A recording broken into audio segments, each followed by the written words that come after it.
Welcome to our panel today here in Perugia. We will speak about press freedom situation in Southeast Central Europe. SEEMO is the organization that I'm representing, is since years participating in this great festival, and I'm glad that we are again this year here in Perugia. Our speakers in the panel are journalists with long years of experience. I will start to present them very short with a lady coming from Ukraine. It's Anna Babinets, first person from your left side. She's a young but very experienced journalist. She was also active in the famous Panama Papers last year in the investigations, but she's doing also different other investigations as journalist in Ukraine. And she did, I would say, her first bigger international story during the famous changes that happened in Ukraine after that with the famous Yanukovych leaks. The second person next to Anna is Zrinka Vrabec-Mojseš, coming from Croatia. She is editor in the weekly Nacional from Zagreb, I would say the leading weekly in Croatia, critical, independent, and also she was one of the people who started the first, I would say, one of the first independent media in the region of former Yugoslavia. It was the Radio 010 from Zagreb, where she worked for years. And she was a short period, of 4 years, it's not so short, advisor of the Croatian president Ivo Josipovic. And after she finished the job of the advisor, because Josipovic lost the elections, she started again to work as journalist. Our colleague coming from Albania, Besa Likmeta, is also now, I would say, a long-year journalist with a lot of experience. He was becoming international well-known when SEEMO also reacted, I think in the year 2008 it was, or when the member of the parliament attacked you, when he wanted to make an interview and then he had a small conflict with a politician in Albania, or the politician became aggressive against him as a journalist. Finally, we have a lady sitting on my right side, on your left side. It's Ms. Barbara Fabro, coming from the Central European Initiative in Trieste, who is a long years partner of SEEMO. And because we are speaking about press freedom, the idea is that she presents very short, because we have just yesterday the call for our Investigate Journalist Award that is also given to journalists in Italy. So I will invite Barbara to present this year call, because I think it could be interesting also for you, your colleagues, to participate in that call. It's since now, I would say, 7 years, 8, 9, 10 years, giving every year by SEEMO. So Barbara, please. Thank you, Oliver. First of all, I would like to thank the festival organizers for hosting this panel today here and to give us the possibility to focus on press freedom in Southeastern Europe. The CEI and SEEMO are quite active in this respect, promoting many activities together. Just a few words about the Central European Initiative, which is a regional organization comprising 18 countries in Central, Eastern, and Southeastern Europe. 10 are members of the European Union and 8 are not members. And our main mission is to promote a cooperation among our countries and to bring non-EU countries closer to the European Union. And we are doing that at the political level, but also at the project level. So we are promoting many activities and projects in our area in many fields, and media is one of these areas. Together with SEEMO, we have a long-standing partnership. We are promoting the Southeast Europe Media Forum, which is an event held every year in a different country. Last year we were in Serbia, Belgrade. This time we will be in Sofia, in Bulgaria. But together we are promoting an activity supporting, in particular, investigative journalism. This is the CI SEEMO Award for Outstanding Merits in Investigative Journalism. We have just launched the call 2017. It is open to all 18 countries of the Central European Initiative. We have two categories, professional journalists and young professional journalists, because we want to support also the young generation of journalists. And it is really meant to support investigative reporting, to give visibility to the work that investigative journalists are doing in their countries with many difficulties, very often under pressure, under risky conditions. So it's really an important activity for us. And here we have some of the journalists who participated in this activity. The call was launched, as I said, so I invite you to spread the information. It is open also to Italian journalists, but usually we don't get so many applications from Italy, so I invite really all of you to check the call for application on our websites. So now I really want to give floor to our journalists here. They will tell us their experiences in their countries, and they talk about their work there. So thank you. Thanks, Barbara. And of course, the award has also a financial part, so the winner receives also some money. So it's a positive way support for the journalists to work. Now we are continuing with the real dangerous life of journalists in Southeast Europe. Speaking about dangerous life of journalists, we are speaking about region where journalists are still attacked physically. We have cases of journalists and cases of journalists who have been killed, and where still it's not known who ordered this killing or who did the killing of the journalists. For example, only in Serbia we have 3 cases of journalists who have been killed. We are speaking about the area where journalists receive different form of threats by phone, email, family members. It's very dangerous to work as a journalist. So many journalists we have in the region, after our latest evidence, at least what we could get the information, because it's hard, because this is also connected to police sources and it's not public. But what journalists informed us in the SEEMO region, we have in this moment 12 journalists who are living with police protection. Police protection means that you're 24 hours living with police, who is helping that you survive, that you stay alive. But another way, it makes your work as a journalist hard, or very hard, because you have not the freedom of the movement, and always a police officer is going close to you. What means, especially if you're doing good investigation or some other job, you're not so free to move. So this police protection helps journalists on one side to stay alive, but on the other side makes the work of the journalist very hard. And some journalists really say, I don't want the protection, because they are afraid that they will not have easy contact to the sources of information, because if a journalist have to meet someone and there's a police officer close to him, normally many people will not be glad to meet this journalist. So that's the reality. That's the reality in Southeast Europe. And this reality, we cannot say there is a difference between those countries who are part of EU and not part of EU. Of course, we have 2 countries in the SEEMO region where we have especially big problems, like Turkey or Belarus. But independent from these 2 countries, and I would say, because we have our guests here from Ukraine, from Croatia, and from Albania, we should concentrate more on those countries that are closer to Italy.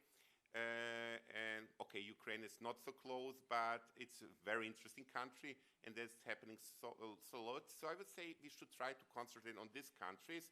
But of course, if you have a question, also some other countries, I'm sure that our friends and colleagues will be ready to help you with some information, because all of our colleagues are very much connected in the region. That's a very strong cross-border cooperation between journalists. So I'm sure that every one of them is good informed also about situation in some other countries. Speaking about press freedom and the hard work of journalists, we will start with one country that is close to Italy, that's an EU member, and as you know, Italy is also a long EU member, and still journalists have also here in Italy a lot of problems.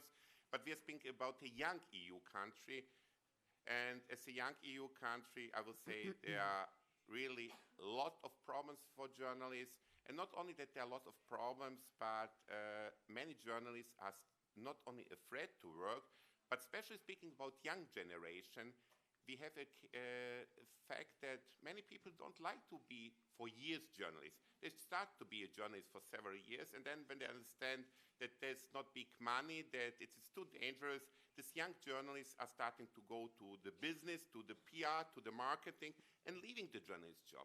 But we have one lady who is really a long year experienced journalist.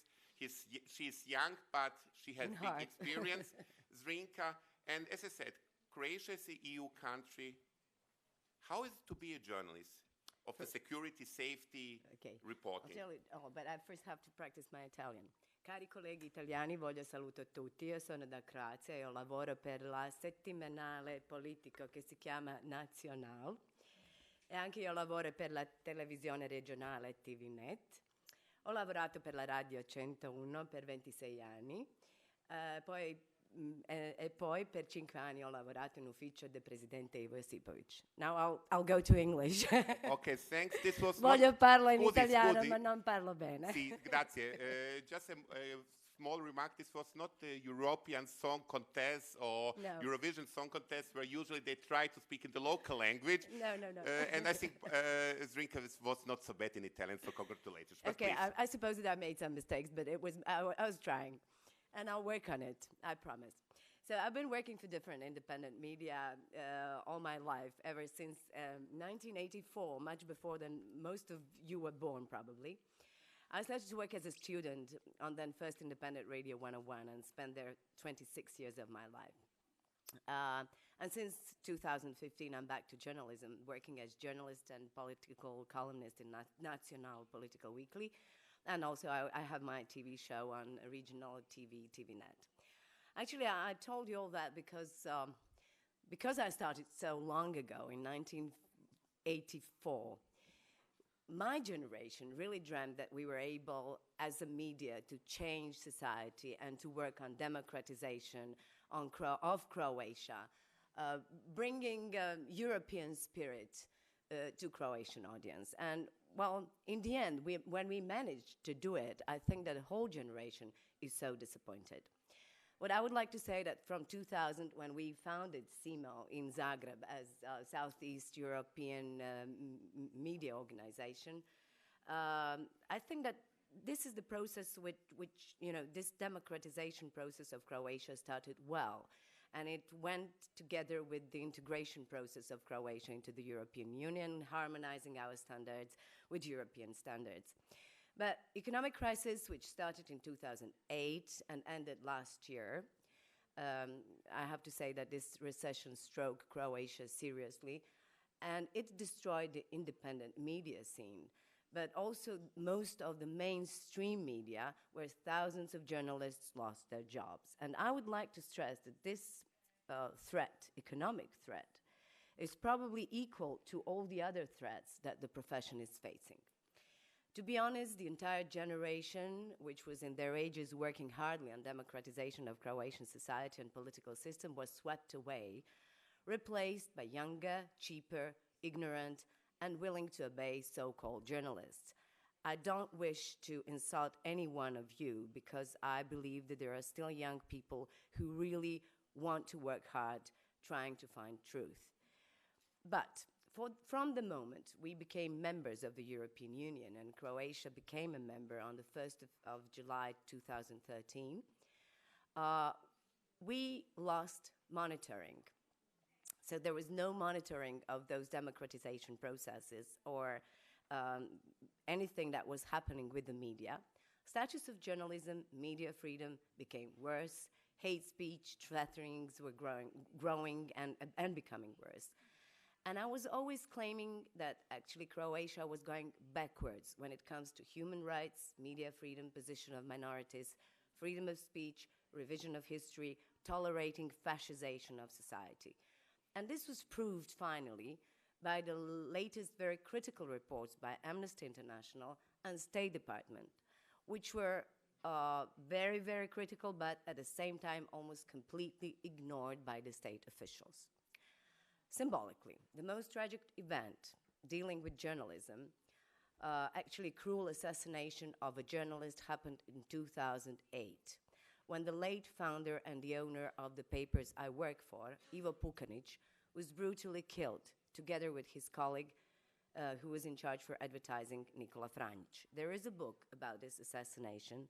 This guy was killed, the car exploded, and actually what he was doing, he was investigating tobacco mafia in Montenegro, Croatia, and Serbia, testifying against those guys here in Italy.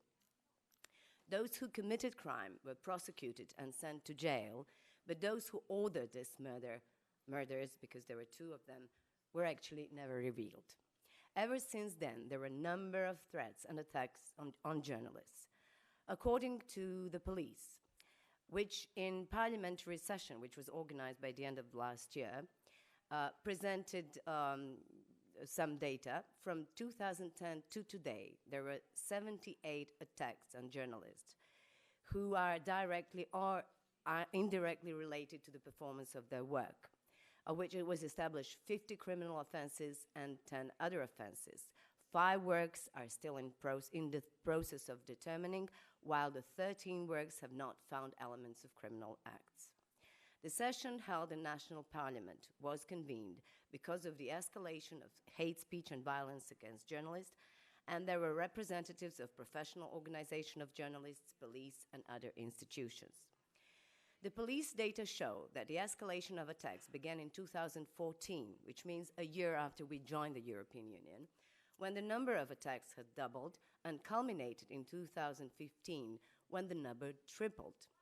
The number of attacks this year, according to it was last year in 2016, to previously known data, returned to the level from 2014. Of the 50 criminal offenses, 46 were threats, 2 serious bodily injuries, 1 grand larceny, and attempted violent behavior. Perpetrators in 35 cases were known or discovered, which, according to the interim chief of police, were the good results. But most of those who committed real crimes against journalists, like in case of my colleague Dusan Miljuš, who was working for the daily Jutarnji List and who was beaten almost to death 5 years ago, were never brought to the face of justice. In the meantime, there was a serious attempt of endangering life of the president of Croatian Journalists Association, Saša Leković, when the tires of his car, somebody loosened the screw on the wheels of his car, and it was a few months ago. There is another example of very famous columnist, Ante Tomic, from Jutarnji List, who is also very critical towards those in power, who was threatened, beaten, and attacked in a way that some lunatic had thrown, how can I say that? Okay, so he was thrown garbage on his head. Nowadays, opposition, meaning social democrats, who were once in position, is very critical now, and they believe that violence against journalists and violence in general can be stopped only by efficient work of state institutions. They now wonder if something happened after those investigations, and they claim that attackers can be discouraged only if they are prosecuted. They also claim that the radicalization of hate speech was encouraged by policy, in that public discourse infused vulgar language. When in parliament or other institutions go to defamation, insults, then such speech sends a bad message to the public. This is what they say. This is some true in it, because reactions from the president and even from the prime minister when it comes to the crimes against journalists can be understood in a way: you asked for it, so behave. The prime minister, the current Prime Minister, who was MP in the European Parliament and is diplomat by profession, also warns journalists that, first of all, they should be responsible for what they write and report. I think that we all agree on it, but people who are beaten or those who were and are threatened did not publish lies. On the contrary. And to be honest, since Nacional Weekly, the papers I'm working for, by investigation about corruption in oil industry and clash of interest of the vice president of previous government, who was also president of the strongest right central party in power, made the whole government resign last year. So this proves that media are still strong. We made them resign 6 months ago. Now we have a new government, which is supposed to belong to the Christian Democratic Center, with a prime minister who, as I said, was MP in the European Parliament. We got rid of radical right Minister of Culture, and Ministry of Culture is responsible for the media, who canceled financing of non-profit media and NGOs. He was the one who claimed that anti-fascism was platitude and that NGOs were actually working against the state. But the problem is that whoever is in power in Croatia still controls so-called public television, which is not public, but state television. They use services from big media moguls and corporations and make political and financial deals with them. Social Democrats, unfortunately, did the same. So there is no difference between parties in power. They behave differently only when they're in opposition, then they need independent media. Independent media are punished in a way that their layouts do not get any money from advertising, and they hardly survive on the market. Relation between influence of the papers, for example, the papers I work for, who are very influential, and the financial power is really tragic because we have no financial power. I'll end. And it's hard to keep experienced professionals working for very low wages just because they love the truth. Actually, when talking about threats toward journalism as a profession, I would say that today in Croatia, this economic is the greatest. Thank you very much. Sorry for abusing my time. Thanks a lot, Zrinka.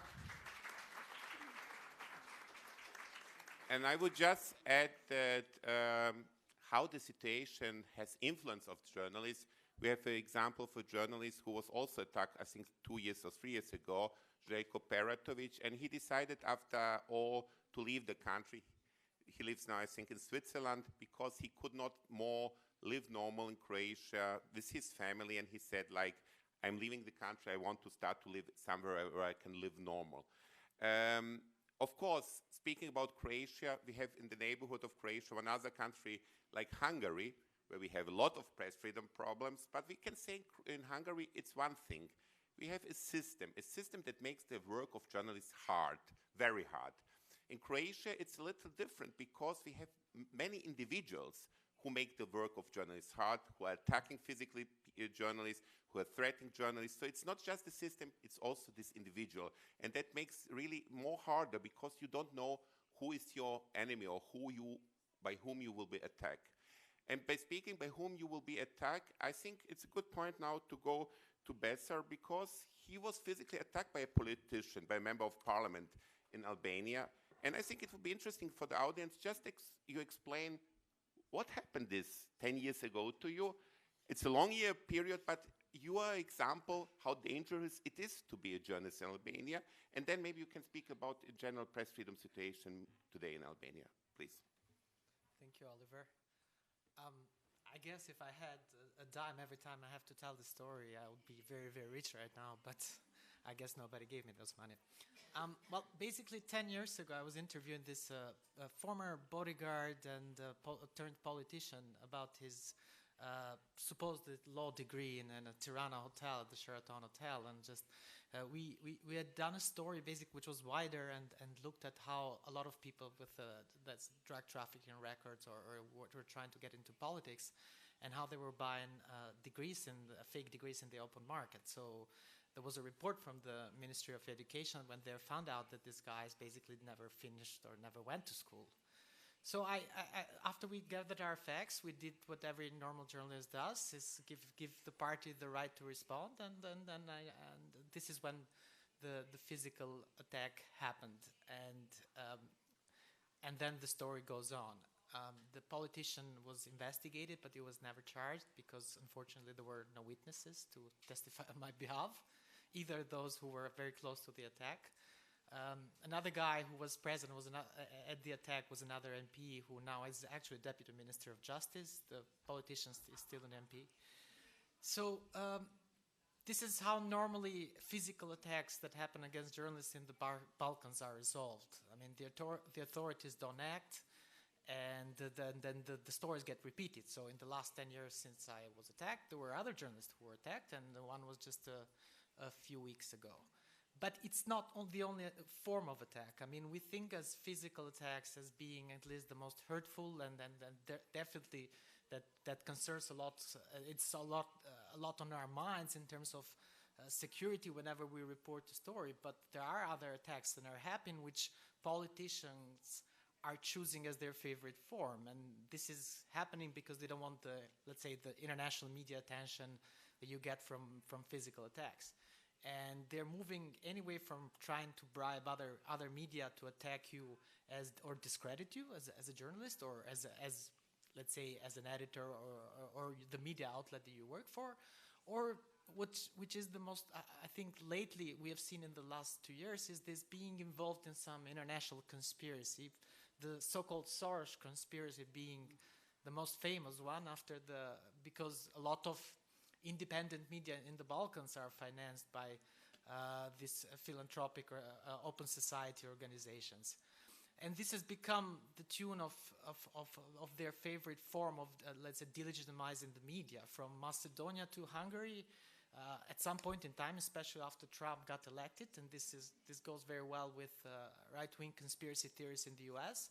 Every independent journalist, every independent voice is supposed to be out of this like world domination conspiracy, which is out trying to undermine the state, which is paid from some dark interest, which controls every central bank around.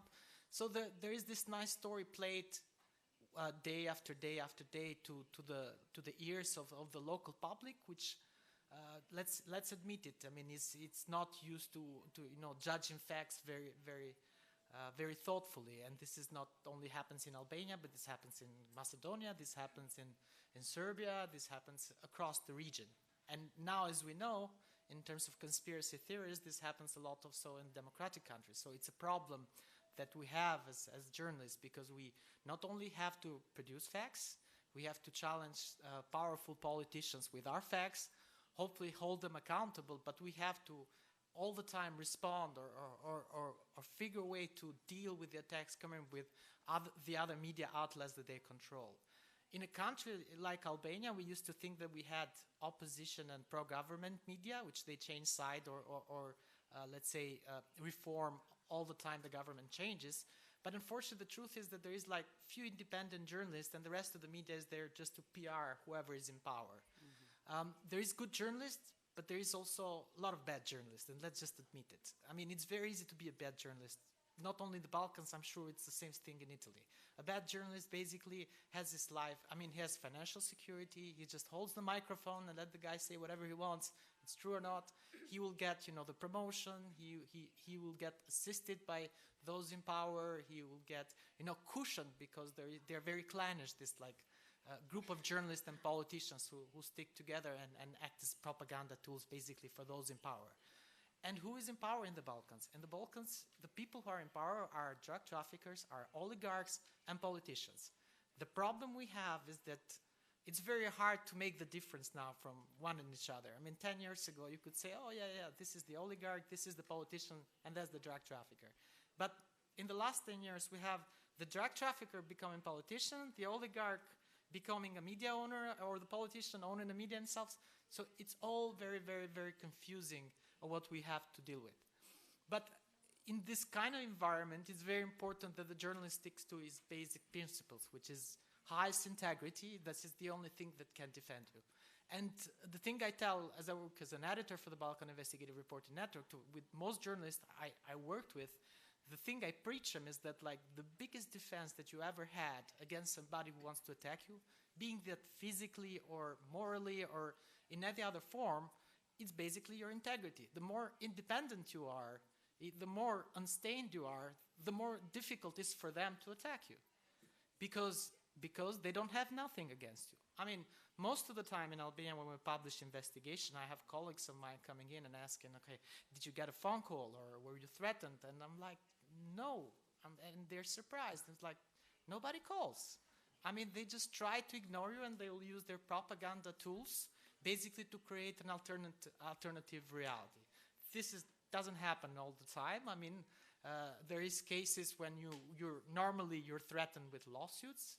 We had a case last year when, actually in 2015, when Albania had local elections, and we knew that and there was a lot of concerns of people with a criminal background, and not a criminal background in Albania, but a criminal background in the EU, in Italy, running in the elections. And then we were investigating the story, and basically we found out that at least 3 of the mayor candidates, 1 from the opposition and 2 from the ruling party, had a criminal background in Italy, Switzerland, and other countries, and meaning being drug traffickers of the worst kind. When we published the evidence, basically what we were threatened with was a lawsuit for 100,000 euros. I mean, the Prime Minister never followed through with it. He would attack us on TV of being like trashy media outlet. His favorite, cliche spell on it was that, like, we're not exactly the Vatican, those beer reporters or other things like that. But what it created in terms of this single story about the criminal background of these people is that it pushed the Albanian parliament actually to pass a law on the integrity of public figures, because a lot of pressure came from the EU. We're still trying to get in, so we're still under monitoring. And a lot of pressure came from the EU, and a lot of pressure came from the US. So there was the local political parties discrepancy passed this law that whoever had a criminal background should declare it. If they lied on their form, they'll be out. Funny enough, the guys that we reported on had a criminal background, and after these forms were filled, after they lied again, and after they were found out lying, they were exposed and they were run out of office. One of the mayors now is basically under investigation. He was fired. We're going to have elections maybe in 3 weeks in that small municipality. Other people had to expose their criminal background. And this is something what shouldn't have been achieved without the work of journalists. How did we do that? Okay, we're not the greatest media outlet in the country. Our possibilities are not always the greatest financially because we're an independent non-profit media outlet. But we did that with working with colleagues and journalists. For example, some of the reporting was done by an Italian journalist, which I'm very proud to have worked with, Fausto Bellislavo, which is a very good journalist working not only in Italy, but reporting from many war-torn countries. We cooperated with other reporters across the region. We had to dig information in places which is difficult to do, like Switzerland, for example, because they have a lot of data protection.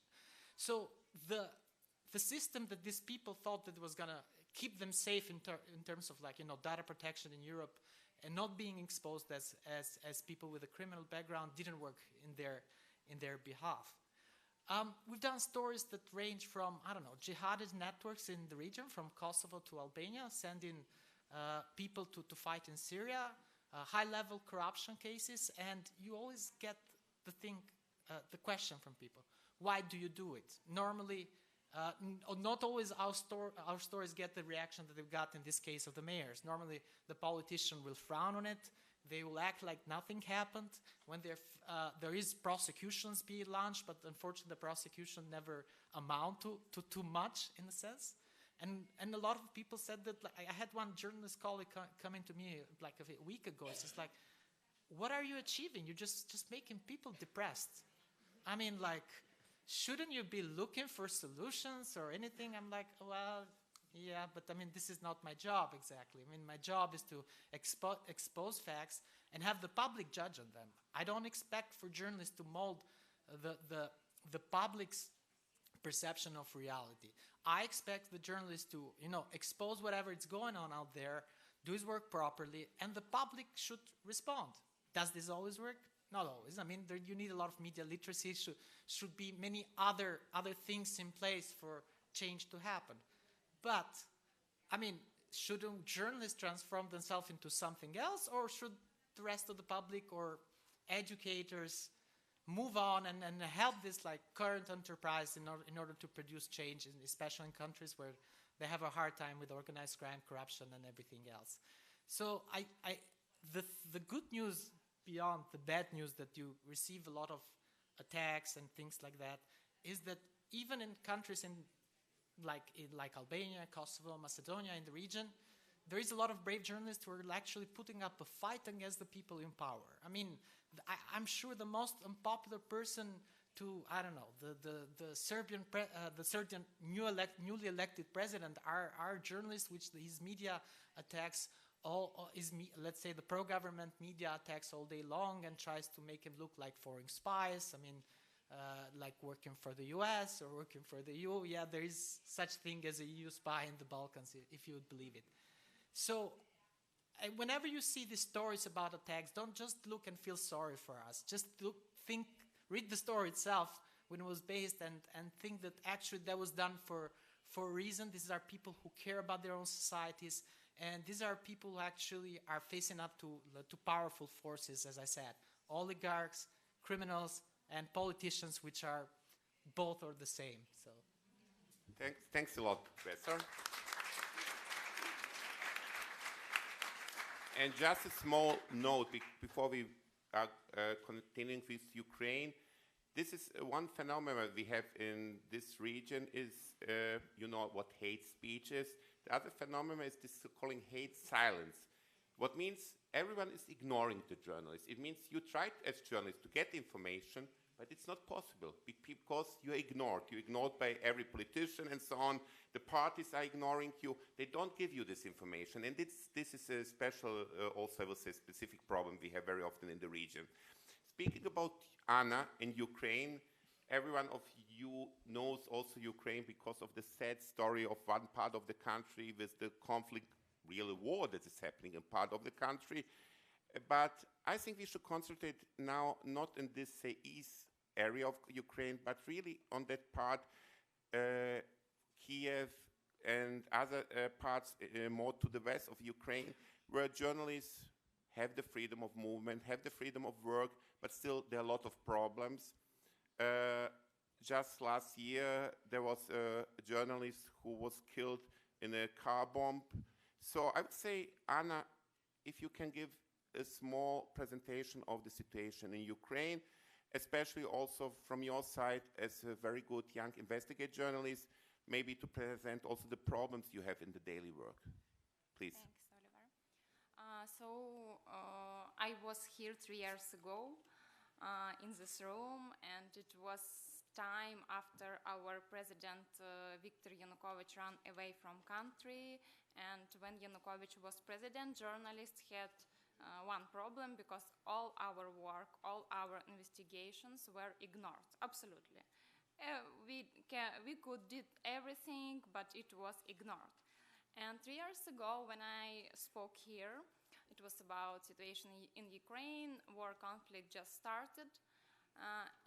But I was more optimistic about future of Ukraine, because it looked like this pro-Russian leader Yanukovych, he and a lot of top officials run away from country, and we can start like new page of Ukrainian story. And when I was here, we didn't have president. In couple weeks, we voted new president Petro Poroshenko. I think that you know him. And the chocolate producer with yeah. nice chocolate. Yeah, for sure. And it's one of the big problem for him.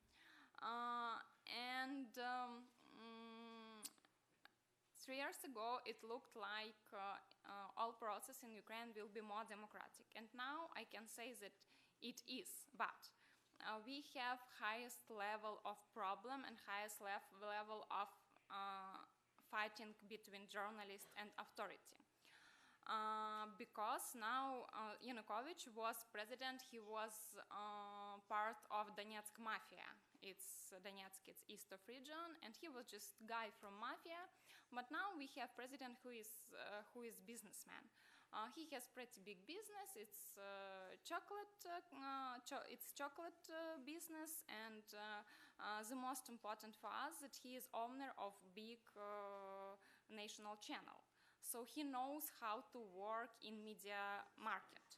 Our previous president, he just ignored us and we could do everything. Now we have problem because when we start to work against president or his team or some top officials, it's every time it's very big attack. I just will say about last year, about examples from last year. I think that everybody here knows about Panama Papers scandal, and unfortunately, Ukrainian president was one of people who appeared there as owner of BVI offshore company. And the biggest problem was that he created this company when he was a president of Ukraine. It's forbidden in Ukraine. I think like in every civil countries. So when I started to work with Panama Papers, it was pretty long work for 8 months.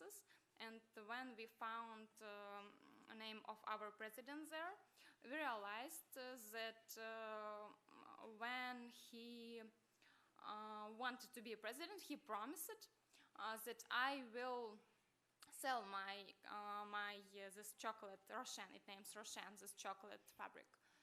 Because it's big business, it's some conflict of interest, that I will not be owner, it's very bad, so when I will be elected, I will sell it. And sometimes after that, he announced that some Switzerland trust manages his business. But as we found in Panama Papers database, it was not true. He just created like couple offshore companies, some companies in Holland, some companies in Netherlands, some companies in Cyprus, and the final company was in British Virgin Islands. And we realized that he created his lawyers created this scheme for tax avoiding. And he didn't want to sell his company, he just wanted to hide it in offshore jurisdiction where it's almost impossible to figure out who is owner, who is beneficial owner. But when we published it, it was 1 year ago, and it was like big scandal for all world that our president is created offshore in the time when we had very high battles in the east of Ukraine. He created his offshore companies, and when we published it, in last day, it was 3 journalists, me, Vlad Lavrov, and Dmitro Gnap. We published a couple pieces of print, and we filmed a short documentary about this case. And we were attacked by some by some media, some pro-president media, some our colleagues, and some people who protect president. And it was company for 2 months. 2 months every day. Some people told us that you work for Russia, you work for Kremlin because you want to destroy our country. It's not big problems that president created business company. What he should do, he has business, he want to. It's like it was like absolutely alternative world because we were absolutely sure that it's unnormal. It's impossible to create business, to create offshore company and avoid taxes in country which has economical crisis because of war. And a lot of people in Ukraine who protected president, they started to tell us, you are wrong, you are against our country. And when we continued this story, we published some pieces, like some update. And when we talked to some lawyers in Ukraine, we recorded them, and they explained us, really, it's company for tax evading.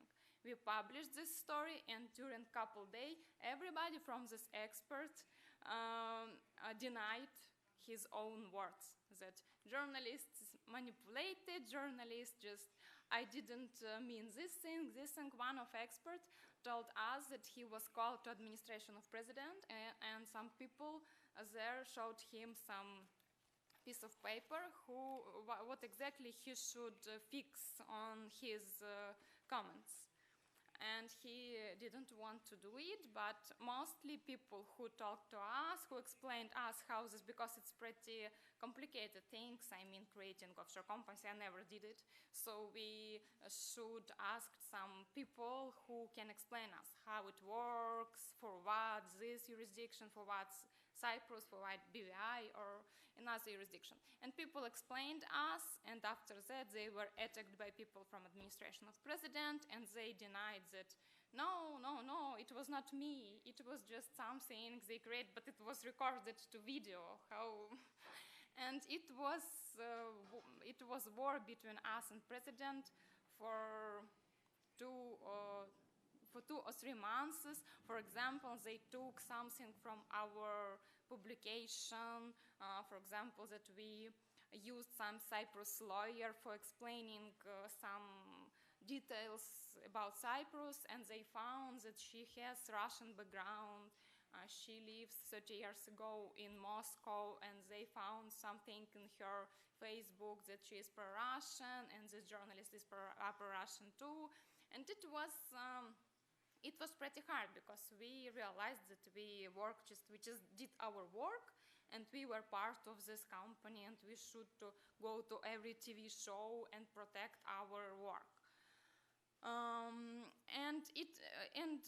It's still, but after that, our president he re-registered his company, and now it looks like Switzerland Trust manage his business. But anyway, he's still owner of it, and we are continuing work on this story. And one more thing which happened last year, it's more terrible. Our colleague, it's Pavlo Sheremet, he was killed. It was 9 months ago. He was killed in the downtown of Kiev. He just drove to his work, and his car was exploded. He was journalist with Belarusian background. He started his career in Belarus. He worked several years in Russia, but last 5 years he worked in Ukraine. He was our friend, he was our colleague, and we know that a lot of violation in Ukraine because of this war conflict on the east, and it's like a lot of people understand that war and a lot of murders there, but it was shock for everybody, because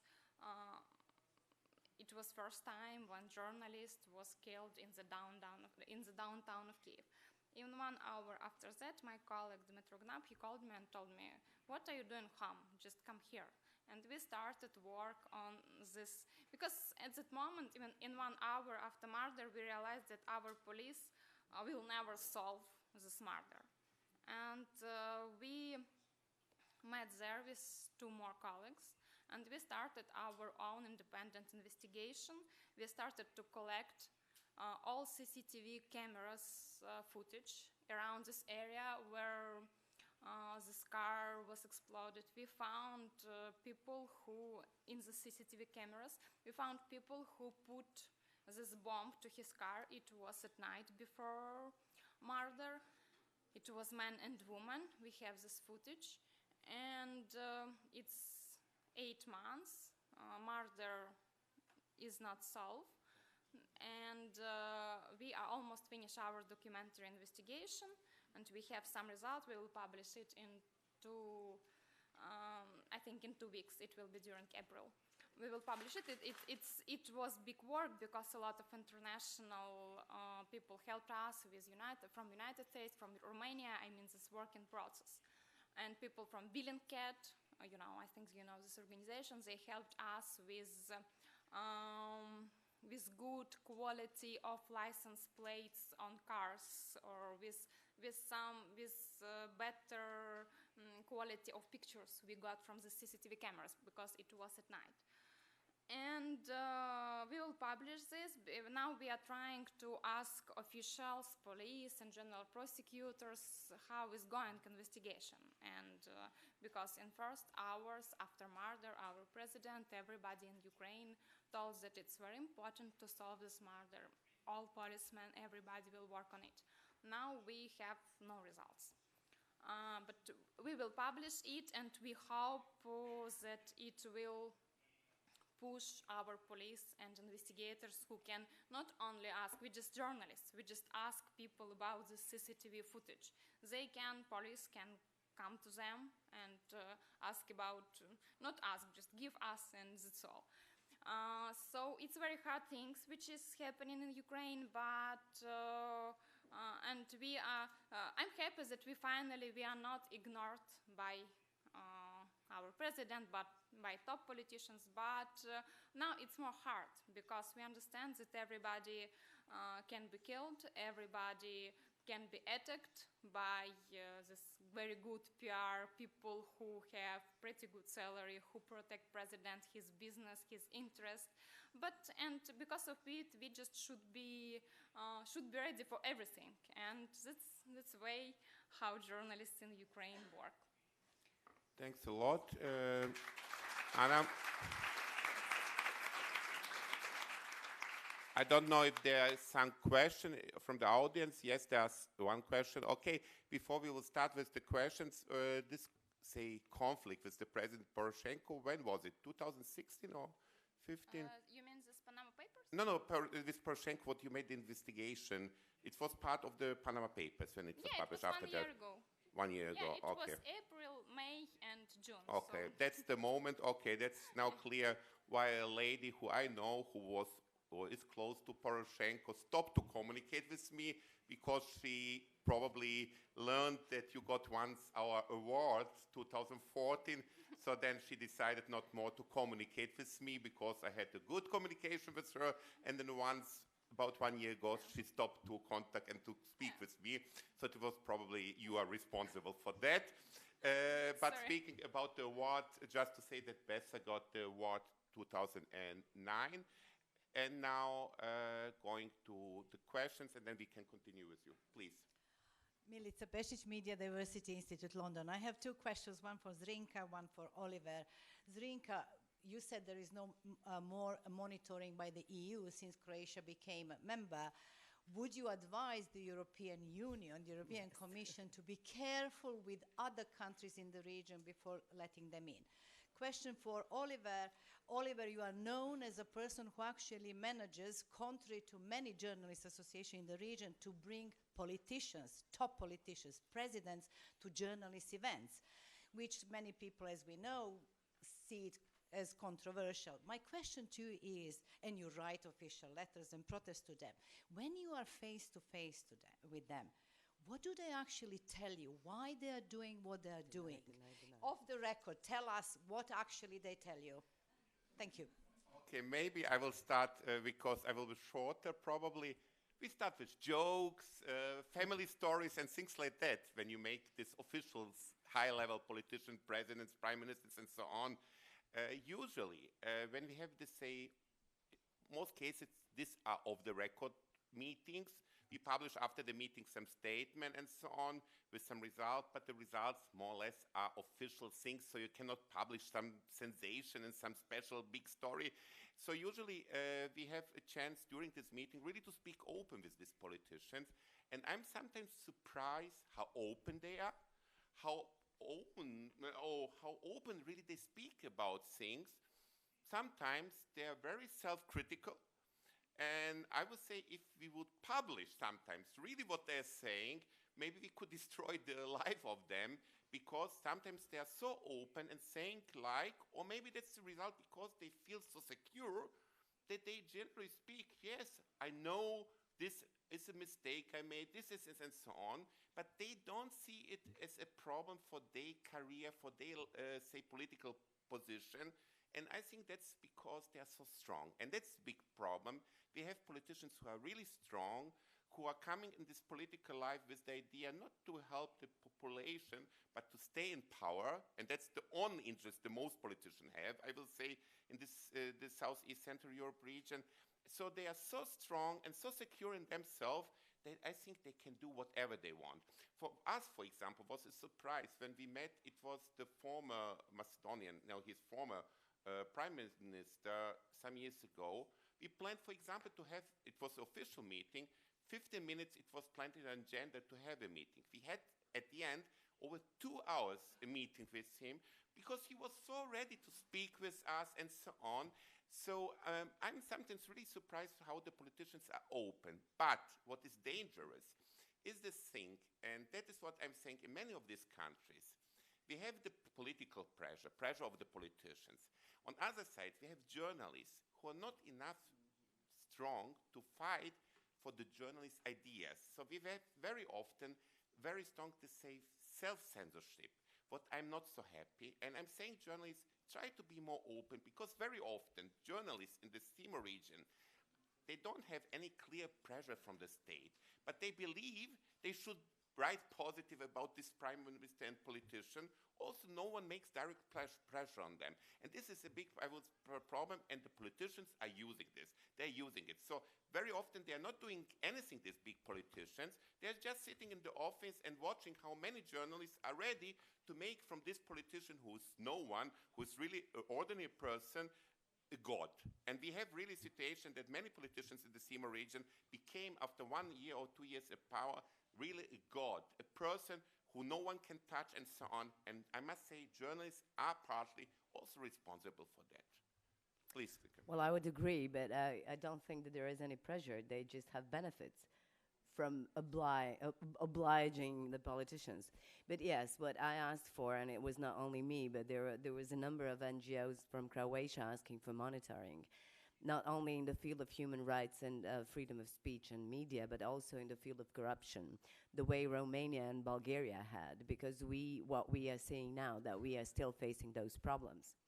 Unfortunately, we don't have this monitoring, and whoever was asking for it was, at the moment, called a traitor of the country. So, you know, we were accused of not being good Croats and not being patriots at that time.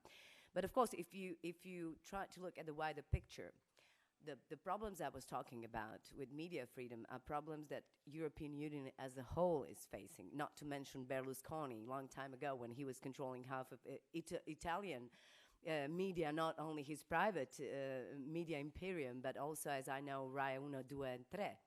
So it also happens within the European countries. The problem is that Croatia, with the president, and she is one of, she is insisting on that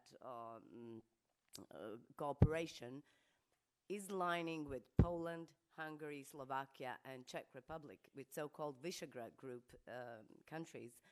And what European Union is facing right now is this disrespect for European values, not only among countries which are not the members, but also within the EU, especially with the new member countries.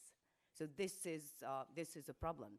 What I would like to add is, yes, there is a great division among journalists themselves. So we also have this division in Croatia, and there are two different associations. So one, and they consider themselves as being patriots, and the other, this is Croatian Journalists Association that I'm a member of, and this is the oldest organization, and we have always been seen like not being patriotic enough. And for the president of the other association, which was founded a year ago, there was absolutely no problems. I will cite what she said. She said that recently there was never greater freedom, but no more unverified facts, journalistic sloppiness and spins. So she thinks that actually it's journalists' fault for what was happening. And the other thing, yes, Oliver has his ways. So he was very nice to our most radical Minister of Culture. He met him last year. The guy pressed charges against my weekly. We are going to see him in court. And I asked him, how could you talk to such a person? Because he's really radical. He's almost a fascist. I could probably say it here. He won't press charges, but probably he would. And he said, well, he's a nice guy. We spoke with him. So he has his ways. You have to see the positive side of every person. But luckily, we got rid of him. But the damage that this guy made to Croatia 2 years after we became a member of the European Union is huge. And there is a number of journalists who actually still follow his agenda, including those on public television.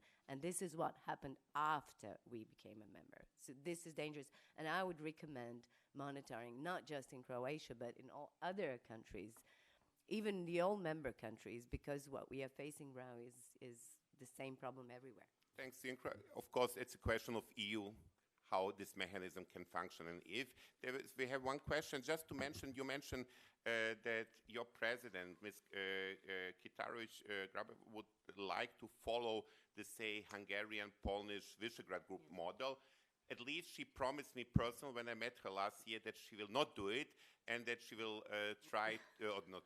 she will not follow this, say, what happens in Hungary. She's a very nice lady. She charmed you, probably. Okay, I still believe in her promise, and till we have no proof, don't trust her. I'm trusting to everyone in the beginning. So the question, Mr. Sir. One question for our friend from Albania. You said there is no conspiracy from George Soros, but there is a clear influence of George Soros on the media in Central Europe. Are the links of George Soros with different US agencies are very, very well documented? Is that a help or a threat for free journalism?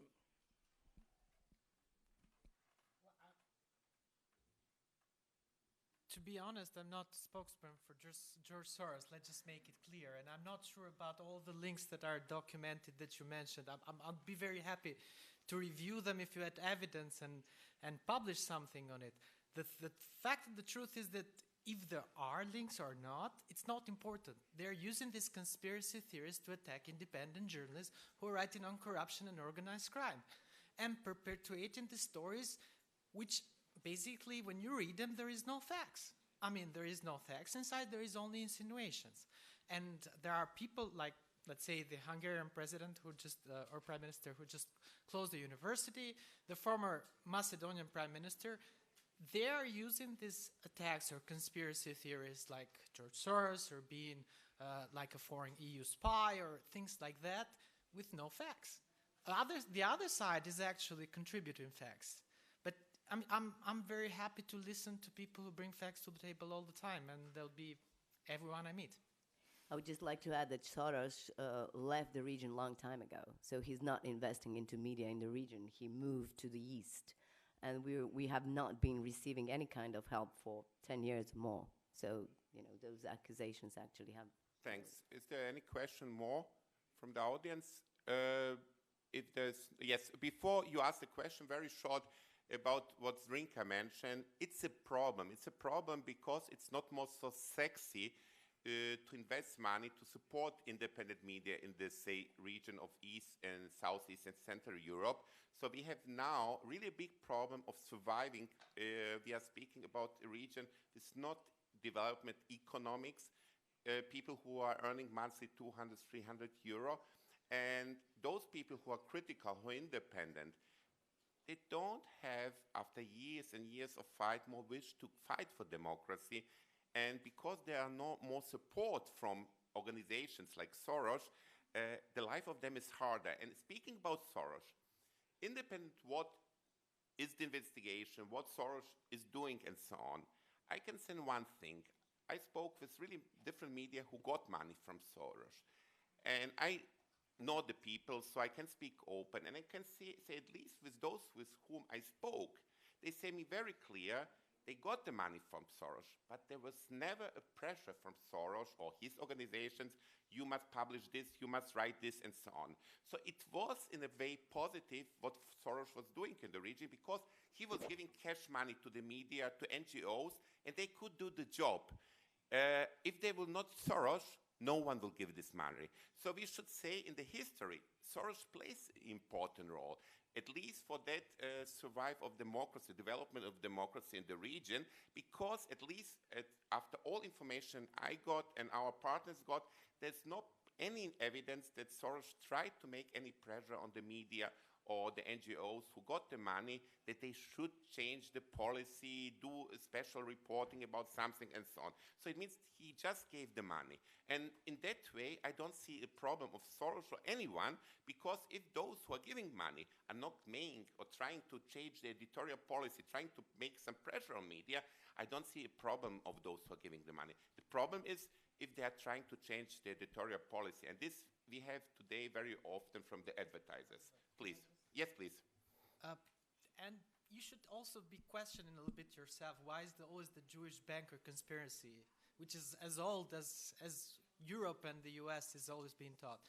For the media organization that I work in Albania, basically our biggest funder is Sweden, the Swedish development. We're never called Swedish spies, because that's not something that would reverberate from somebody being xenophobic or having certain anti-Semitic theories in his mind. So they're using people's let's say fascist ideas, and they're playing to them, and they're playing to people's xenophobia, they're playing to conspiracy theories. So unless we have facts that there is some world conspiracy trying to control media, pushing some liberal agenda across the world and to destroy our nice politicians from the right in the Balkans or in Central Europe, or Mr. Trump in the US, I mean, we have to trust in what Oliver said and what else we know until now. So I have a question for Anna. You said that the previous president used to ignore you when you were writing your stories, and I understand the frustration. At the same time, if you keep writing stories, and if you mention that I was ignored by the president and his people in these questions, wouldn't that affect the public opinion, you think? And wouldn't he feel like responding after seeing the damage being done to the image on the public?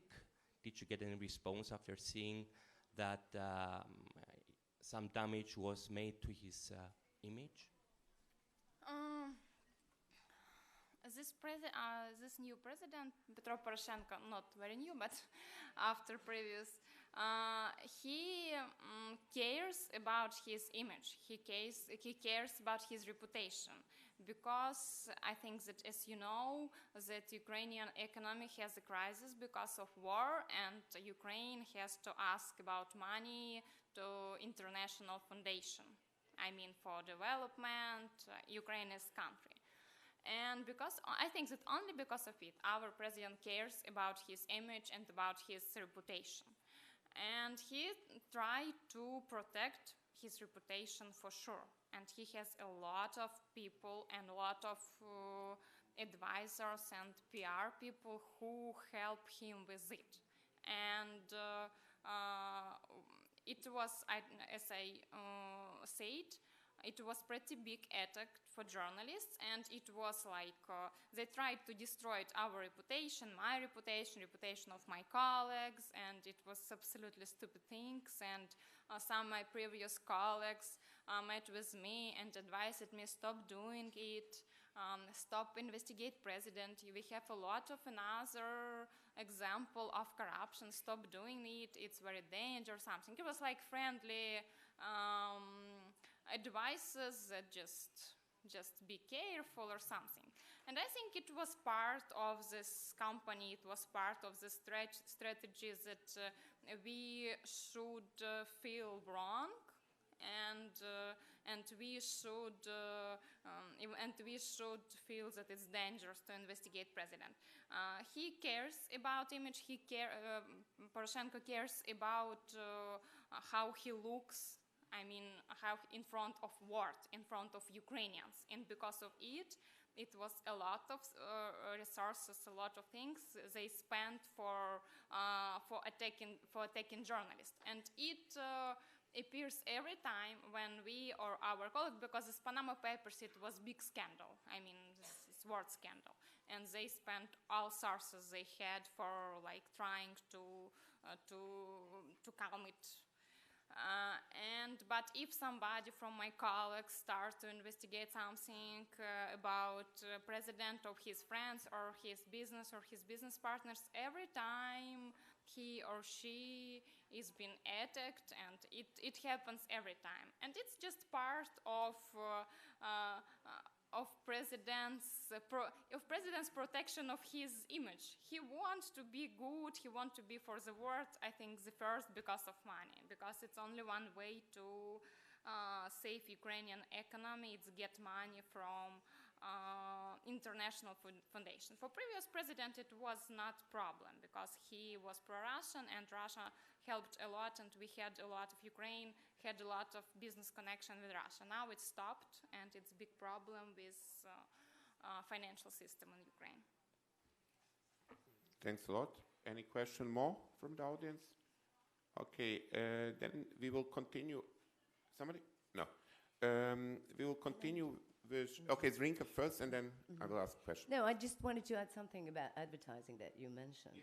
Yes, because this is the, as I told you, this is the biggest problem for the independent media, not just in Croatia, but everywhere else. If you're independent, attacking everybody, revealing truths about corruption, about big companies, about corporations, you don't get adverts. So this is the reason why you cannot survive on the market.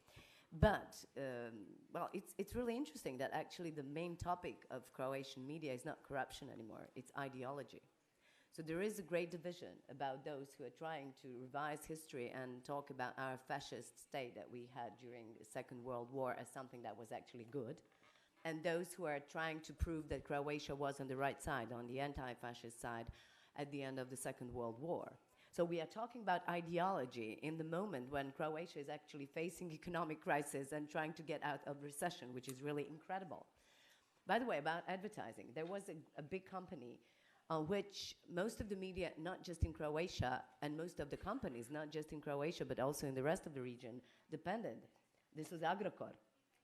And the guy had the monopoly over dozens and hundreds of companies in Croatia, Slovenia, Serbia, Bosnia and Herzegovina.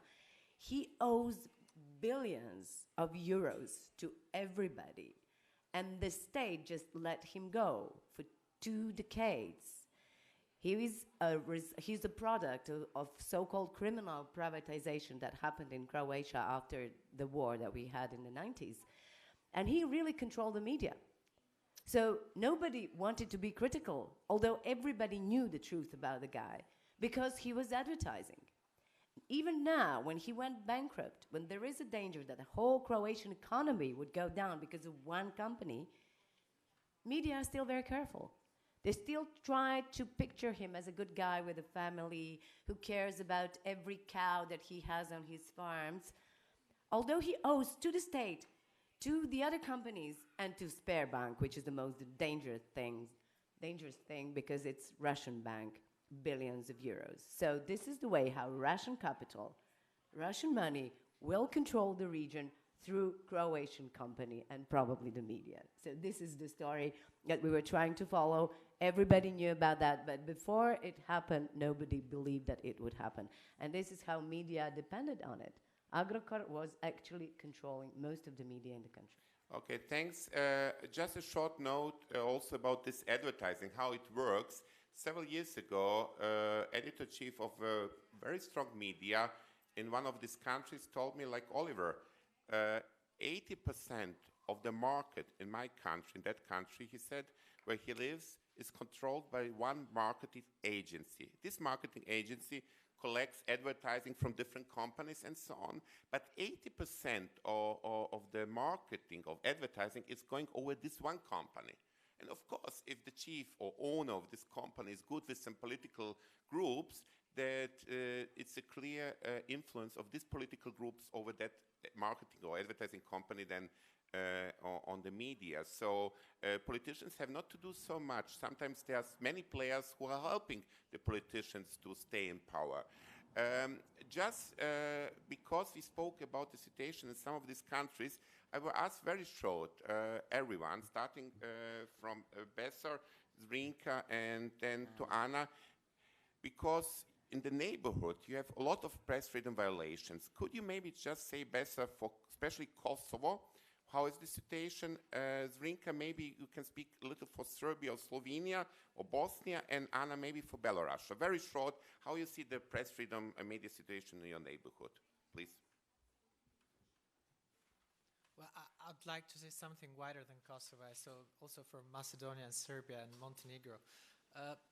The situation in the Balkans is not very different from country to country. Pretty much it's this power play that there is some independent journalists and there's the oligarch political party conglomerate media when there is a lot of reporters who basically self-censor themselves. I disagree actually with Oliver in terms of why do they end up self-censoring themselves. I mean, there is the way that the pressure works from the owners of the media, the politicians, they force them, these journalists, to basically to behave, or they're pushed out of the market, or they face other things.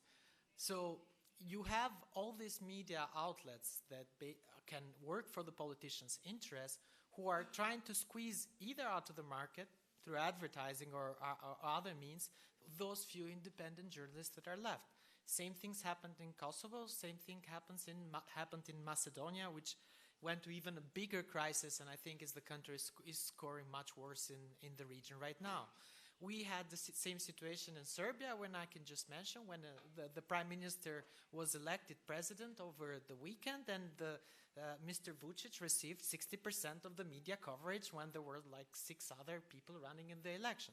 So you have this, let's say, alternative reality created through this oligarch or politician-controlled media, which is brainwashing the people and making them dubious about anything.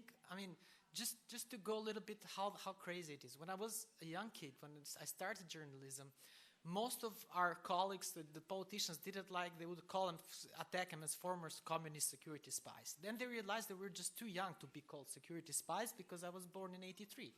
Then they started calling us journalists controlled by the construction mafia, because, you know, construction oligarchs are a big thing. Now there are other conspiracies that will pop up. Politicians will use these huge megaphones they have, public television, it's not public, these large TV stations, which are just like, in closest thing I would say in Albania or across the region would be like television station, commercial television station like Berlusconi's are, and in Albania they're very similar. We even have velinas, if you believe it or not, or TV shows like which are very similar.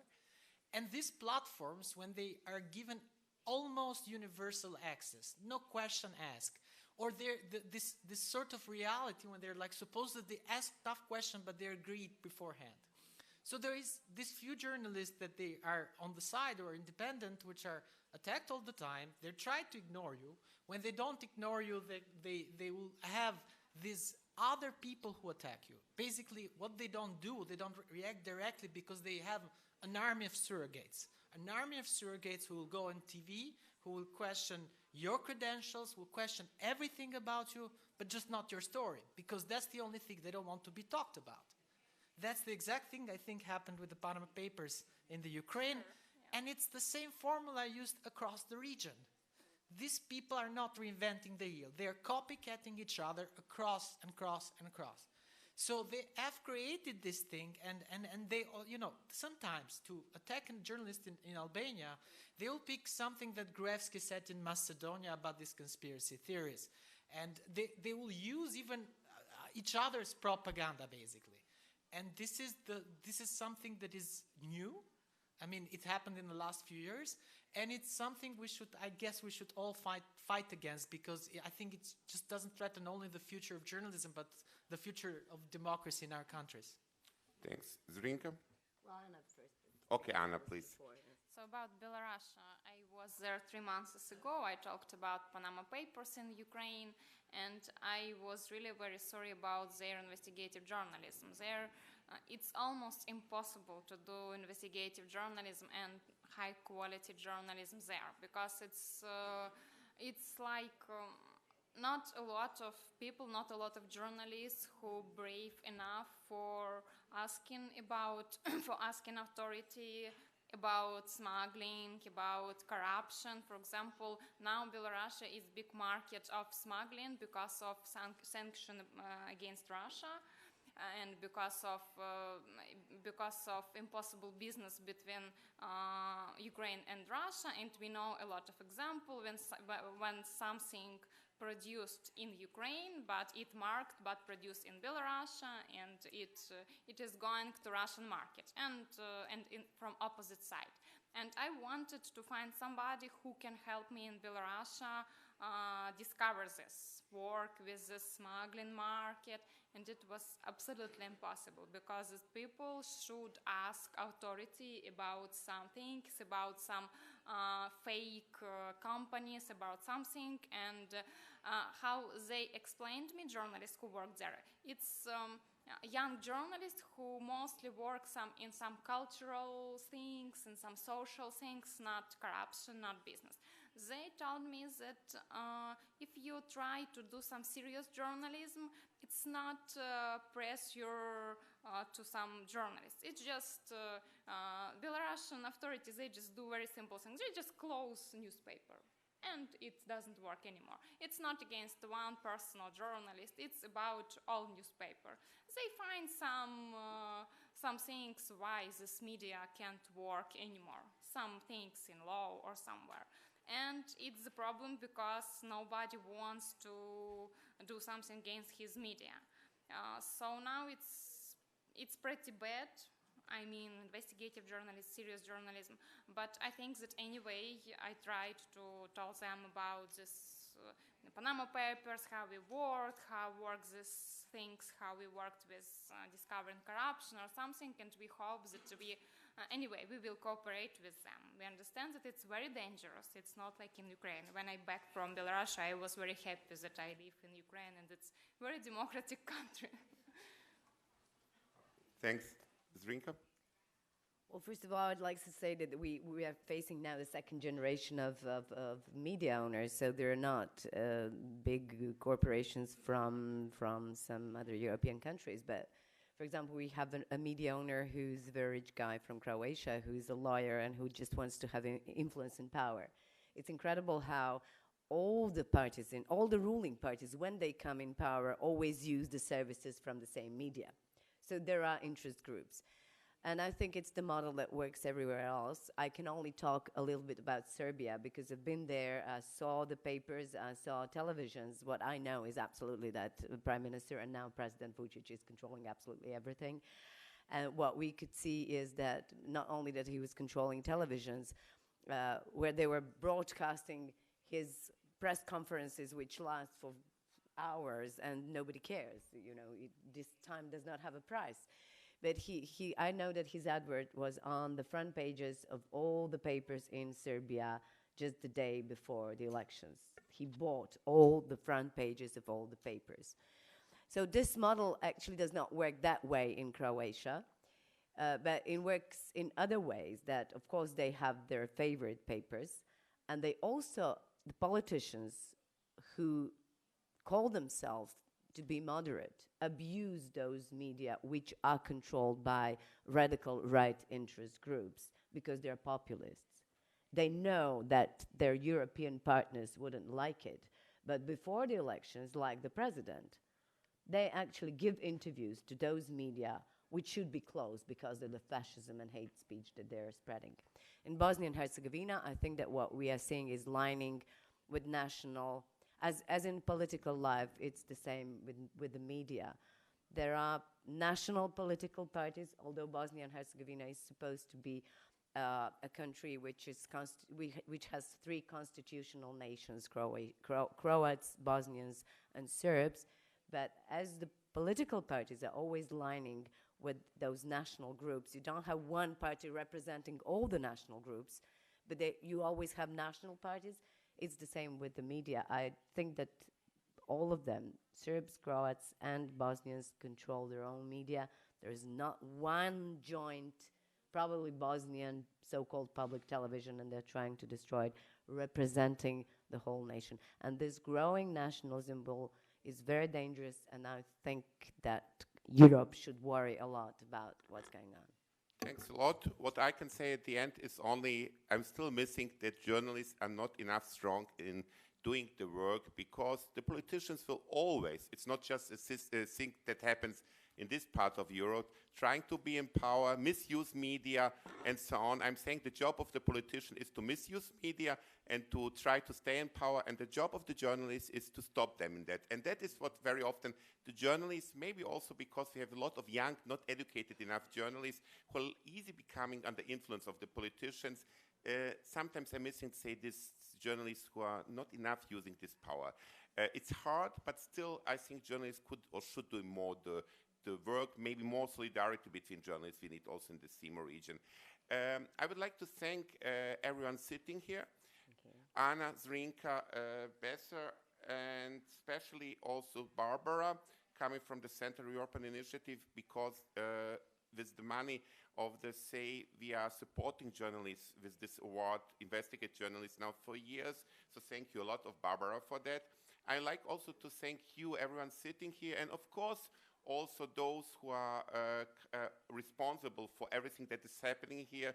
It means those who are not most here sitting now, the bosses of this journalism festival, because I think it's really a great project, and I think we should thank everyone now to the journalism festival here for the work.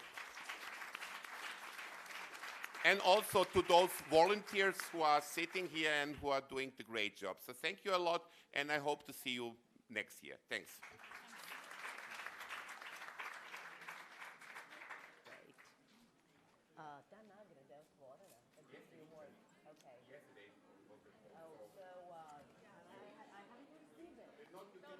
No yet. Okay.